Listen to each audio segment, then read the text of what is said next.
სამხრეთში არის ირანი და ეს კონფლიქტის ელემენტები, რომლებიც ახლა ღვივდება და მეორე არის უკრაინა და რუსეთის ომი ჩრდილოეთით და ჩვენ რაღაცა შუაში ვართ გამოკვეხებული და ფიზიკურად პოზიციაც კი არ ვიცით, აი რატო აქვს ის პოზიცია, რატო უნდა აქვს, რა პოზიცია საერთოდ უნდა გქონდეს და საერთოდ კი გვაქვს კი უფლება, რომ აი ამ სიტუაციაში რაც ახლა სამყაროში ზოგადად პროცესები მიმდინარეობს, რამე პოზიცია გქონდეს. გარდა იმისა, რომ ჩვენ ძალიან ხშირად ვლაპარაკობთ ხოლმე, რომ ჩვენ რაღაცა არანაირი თავდაცვის საშუალებები არ გაგვაჩნია, რომ ჩვენ საერთოდ აი არც ვემზადებით იმისათვის, რომ რაიმე რისკის შემთხვევაში, რაიმე, ასე ვთქვათ, საშიშროების შემთხვევაში ჩვენ რამე გავაკეთოთ. ამისთვის თუ არ ვემზადებით, ესე იგი მინდობილი ვართ სავარაუდოდ ღმერთს და ბიძინა ივანიშვილს. ანუ იმ ადამიანს, რომელიც ერთადერთი ადამიანია, რომელიც აქ რაღაცას წვეთს.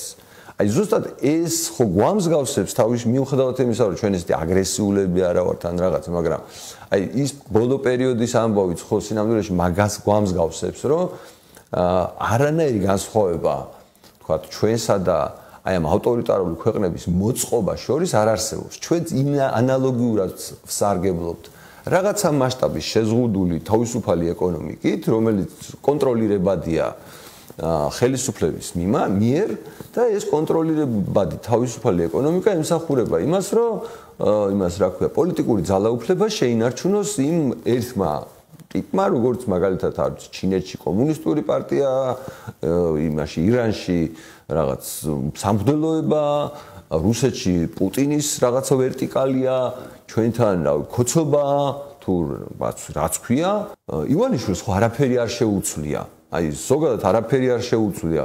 ჰქონდა მიშას სასამართლო ივანიშვილმა იგივე ხალხიც კი გადაიბარა. თან ეს გადაიბარა დასავლური იმების, რა ქვია, საელჩოების იქნება თუ იმათ მიერ დაფინანსებული NGO-ების და ასე შემდეგ რეკომენდაციით.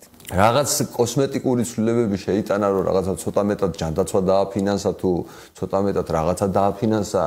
მაგას ხო პრინციპული განსხვავება არ აქვს. ანუ რეალურად ამ წუთში არის ჩვეულებრივი რაღაცა ნაცების ხელისუფლების პერიოდის მოწყობა ქვეყანაში შენარჩუნებული. ანუ რასაც მოწყობა ქვია რა. თუ ჩვენი პერსპექტივიდან ვაფასებთ, აი ჩვენი პერსპექტივიდან ვაფასებთ, აი რა ხდება ირანში, აი ასეთი ქვეყნის პერსპექტივიდან ვაფასებთ. სინამდვილეში ჩემი აზრით ჩვენ უნდა რაღაცა გაგებით გვეშინოდეს. ანუ უბრალოდ გვეშინოდეს იმის, რომ აი ჩვენ როგორც შემოგხედავენ, ჩვენი ასე ვთქვათ შინაარსით არაფრით არ განსხვავდებით, თუ არ დავჭირდით რამეში. თუ რამეში არ დავჭირდით, ჩვენ არაფრით არ განსხვავდებით ისეთი ქვეყნებისგან, რომელიც ახლა მე ჩამოთვალე რა, რომლებიც არიან დასავლური აი ამ ტექნოლოგიით მოსარგებლე ავტორიტარები, ანუ თავისუფალი ბაზა. ჩვენ მაგალითად გირჩის იდეა რა არის, რომ ჩვენ გვინდა სრულ მასშტაბიანი თავისუფალი ბაზარი. ანუ აი ის რომ საკუთრება ადამიანების იყოს, ის რომ ადამიანებმა ბევრი იმუშაონ და ანუ ამ მუშაობას აზრი კონდეს და ამის შედეგად გავმდიდრდეთ და ამის გამო უბრალოდ რაღაცა დავაფინანსოთ პოლიტიკური ცხოვრება, რომ ჩვენ ვილაპარაკოთ, რომ ჩვენთან რაღაცა მრავალფეროვნება იყოს, სიტყვის თავისუფლება იყოს, ადამიანებს ჰქონდეთ თავის შესაძლებლობების გამომჟღავნების მაქსიმალური უნარი და რაღაც შესაძლებლობა აი ამ წესრიგის პირობებში და ჩვენ გგონია რომ ეს ყველაფერი ეყრდნობა დასავლური ცივილიზაციის ღირებულებებს, როგორიც არის ადამიანისთვის მისი სიცოცხლე, საკუთრება და თავისუფლება. ანუ აი ეს ღირებულებაა რა და ეს პოლიტიკოსი, რომელიც შენ გჭირდება მაქსიმუმ იმისთვის, რომ ისეთი საქმე გააკეთოს, რომ არ ვიცი, შენი სახელით მაგალითად ვიღაცას ელაპარაკოს, შენი ღირებულებები რაღაცა მსოფლიოში წარადგინოს და ზოგადად აი ეს ცხოვრების წესი დააფასოს და ამისთვის იზრუნოს იმაზე, რომ როგორი უნდა იყოს თავდაცვა ქვეყანაში და ასე შემდეგ. ანუ ეს ჩვენთან საერთოდ არაფერ შუაში არ არის. ანუ არ გვაღელვებს, არავის არ აღელვებს, იმიტომ რომ არავინ არ აპირებს ამის ასე ვთქვათ, საჯარო სივრცეში გამოტანას. ცხოვრობთ ისეთ გარემოში, რომელსაც იდეაში ჩვენ არ გვაქვს რაღაცნაირი კონტროლი, აი რომ იძახიან ხოლმე ღვთისმშობლის წილხვედრი ვართო რა. ანუ ჩვენ რო არაფერს არ ვაკეთებთ და რაღაც გარემოებების იმედად რო ვართ. დაახლოებით ამას ნიშნავს ალბათ შინაარსობრივად ღვთისმშობლის წილხვედრობა. და თუ მაგალითად ეხლა რომ რაღაცა ცოცხლები ვართ, რაღაც ქუჩაში მშვიდად დავდივართ, ბომბები არ წვივა, ასე შემდეგ არის ღვთისმშობლის და ივანიშვილის დამსახურება. ანუ აი ეს არის წილხვედრობის შინაარსი რა, რომ ჩვენ არაფერი შეგვიძლია არ გავაკეთოთ და რაღაცის იმედად ვიყოთ. ანუ შეიძლება ეს რაღაც მომენტში უცბად აღარ გაგვიმართლოს და დამთავრდეს, მაგრამ ჯერჯერობით ხო ესია. იმისათვის რომ ოდესმე ეს შეიცვალოს და ოდესმე მართლა დასავლური ტიპის ცივილიზაციის ნაწილი გავხდეთ, არა ისტორიულად მხოლოდ, არამედ აი ჩვენ გავხდეთ რა.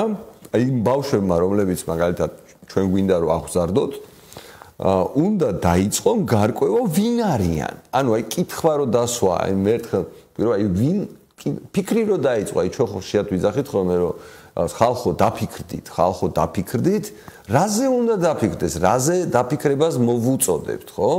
მოდი დავფიქრდეთ ვინ ვართ. ანუ იმისათვის რომ გავიგოთ ვინ ვართ, რაღაცნაირად უნდა ელემენტარულად კითხვების დასმა დავიწყოთ. ამ კითხვებზე პასუხების გაცემაში გავიწაფოთ. რომ ამ კითხვებზე პასუხების გაცემა ნიშნავს იმას, რომ შენ ნელ-ნელა იაზრებ საკუთარ თავს, მათ შორის იმ ნაწილში, რომელიც არ გივარგა, ან თვლი რომ ეს ასე არ შეიძლება, მაგალითად ის რომ ეხლა მაგალითად ჩვენი ალბათ აი ჩვენი მომავალი თაობა სინამდვილეში უნდა იყოს ძირითადად კარგი განათლებით დაკავებული, რომ აი კაცობრიობის რაღაცნაირად ახალ ეტაპზე განვითარების ტექნოლოგიური განვითარების, ცოდნის განვითარების, რაღაცნაირად ამაში ვიყოთ და აი ამისთვის უნდა გვჭირდებოდეს, რომ რაღაცნაირად აი შვილები და მომავალი თაობა სავარაუდოდ არის აი რაღაც თავარი ფოკუსის ამბავი რა, რომ აი მომავალი თაობა მაინც ჩვენი რაღაცნაირად იდენტობას პოულობდეს, აკავშირებდეს საკუთარ იდენტობას ამ საზოგადოებასთან და ამ საზოგადოებისთვის და ამ საზოგადოებაში ხარჯავდეს თავის ნიჭს და ენერგიას, ხო? და წარმოიდგინეთ, რომ როდესაც შენ ესეთი საზოგადოება, რომელსაც ვერც კი უყვები შენ შვილებს, რომ რატო უნდა გიყვარდეს ეს საზოგადოება, ხო? ანუ აი რატო უნდა გიყვარდეს? იმიტომ რომ მე ანუ ჩაერთო პოლიტიკურ ცხოვრებაში და ადამიანი ხო პოლიტიკური ცხოველია. ანუ ჩაერთო პოლიტიკურ ცხოვრებაში სიძულვილით ვიღაცის მიმართ. ანუ მაგალითად აი ან ერთი ბელადის ისახარ, რა ქვია, მიმდევარი ხარ, ან მეორე ბელადის მიმდევარი ხარ და ასე შემდეგ და განსხვავებით აი მაგალითად ის რომ ჩვენ საზოგადოება გვინდა შევქმნათ და მთელი მუღამი იმაში მდგომარეობს, რომ ჩვენ ახლა მზად არ ვართ, აი როგორც საზოგადოება, არც ჩვენ, არც გირჩი საზოგადოება, რაღაცა მზად არ ვართ იმისათვის, რომ ამ ქვეყნის პოლიტიკურ ცხოვრებაში აი ნამდვილად მნიშვნელოვანი როლი ვითამაშოთ. რატო არ ვართ ამისთვის მზად? იმიტომ რომ რაღაცები არ გვესმის, შეიძლება მაგის მომენტიც იყოს, მაგრამ აი რომ შეხედო საზოგადოებას, აი ჩვეულებრივი რიგითი ადამიანი იმ ღირებულებებით არ მოძრაობს, რასაც მაგალითად ჩვენ ვცდილობთ, რომ გავავრცელოთ და როგორც ჩანს ეს მარტო სიტყვით არ ვრცელდება. აი რაღაცა მოქმედება ამისთვის საჭირო. აი მარტო ანუ ადამიანი ხო რაღაცა სიტყვა და საქმე ერთი უნდა იყოსო რა. ერთია რომ მაგალითად გინდა ეს ბავშვების აღზრდა იყოს, გინდა იყოს მაგალითად ეხლა აი არჩევნებში მონაწილეობა, რომელსაც შენთვის სრულიად განსხვავებული შინაარსი აქვს. შენთვის აქვს შინაარსი, რომ მოდი ჩვენი საზოგადოება შევქმნათ. აი წარმოიდგინეთ ეგეთი სიტუაცია, რომ ჩვენ თუ ამასაც ვაკეთებთ, მაგალითად ერთმანეთში რაღაცა ურთიერთობები თუ გვექნება, ერთმანეთს მეტად ვენდობით, ერთმანეთში ურთიერთობები თუ გვექნება, ამ ურთიერთობებში რაღაცა პრობლემებს ერთად ვარჩევთ, მაგალითად აი არბიტრაჟის თემას რო ვიძახით, ან სიტყვაზე ვიძახი, აი ბოლო-ბოლო რაღაცა ფული რო გააკეთო რა, ისეთი ბიტკოინის მაგვარი, რომელსაც ან ჯედის მაგვარი, რომელიც ახლა ჩვენ პოლიტიკური მიზნებით გვაქვს, რომელსაც ერთმანეთში ეკონომიკური ტრანზაქციების დროს გამოიყენებ. აი რამდენი იდეა შეიძლება იყოს იმისათვის, რომ ჩვენი მიკრო საზოგადოება ასეთ საშიშ პერიოდში და საშიშ ადგილას, სადაც ჩვენ ცხოვრობთ, აი წილხვედრობაზე იმედი შემცირდეს და საკუთარი თავის იმედი გაიზარდოს. ანუ ამის გაკეთება ხო მხოლოდ მარტო ჩვენ შეგვიძლია იმ გაგებით, რომ ჩვენ ნენა გავიზარდოთ. გავიზარდოთ იმ გაგებით, რომ საკუთარი თავი გავიცნობიეროთ, საკუთარი მიზნები უფრო მკაფიოდ ჩამოვაყალიბოთ და ვესმოდეს როგორ უნდა მივიდეთ ამ მიზნებამდე.